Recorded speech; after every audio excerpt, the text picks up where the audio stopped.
শেষ অবধি 2বার বিয়ে ভেঙে গেছে এমন মেয়েকে তোমার পছন্দ হলো ইরাদ?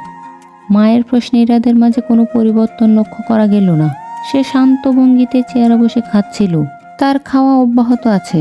ছেলের পড়াশোনা শেষ, ভালো একটা কোম্পানিতে বেশ ভালো পজিশনে চাকরি করে ইরাদ। একটু আগে মিসেস সাহেলা ছেলেকে বিয়ের বিষয়ে কথা বললে ইরাদ তার পছন্দের কথা জানায়।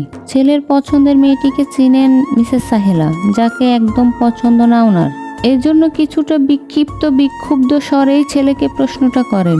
তাতে ছেলের মাঝে কোনো ভাবভঙ্গি দেখতে না পেয়ে মিসেস সাহেলা একটু রেগেই উঠলেন। চেয়ার ছেড়ে উঠে দাঁড়িয়ে ইরাদের সামনে এক হাতে বেশ জোরে কয়েকবার বাড়ি মেরে শুধালেন, আমি তোমায় কিছু প্রশ্ন করছি ইরাদ।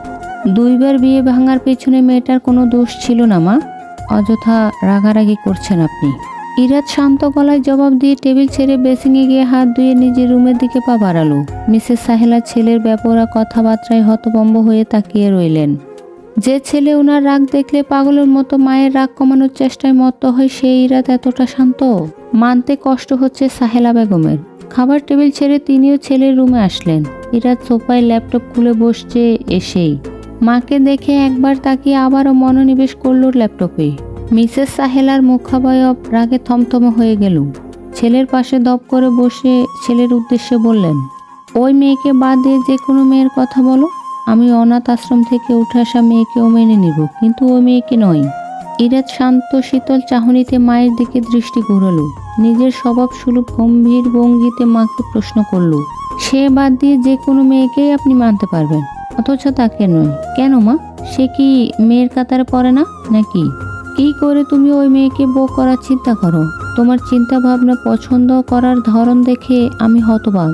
আমাদের সোসাইটির সাথে ওই মেয়ে যায়? নিজেকে প্রশ্ন করে দেখো তো বিষয়টা। একে তো পরপর 2বার বিয়ে ঠিকঠাক হয়ে বিয়ে হতে হতে ভেঙে গেছে। মা নেই, বাবা অন্য জায়গায় বিয়ে করে সংসার পেতেছে। মেয়েটা নিজেই বোনের শ্বশুর বাড়িতে পড়ে থাকে। না আছে কোনো ঠিক ঠিকানা, না আছে কোনো ব্যক্তিত্ব। ছেঁচড়ার মতো বোনের সংসারে পড়ে থাকে। বয়সটাও খেয়াল করেছো? তোমার থেকে 3 বছরের ছোটও তো হবে না বোধ হয়। তাকে বউ করে এনে সবার সামনে কোন পরিবার থেকে উঠে এসেছে কি পরিচয় দিব?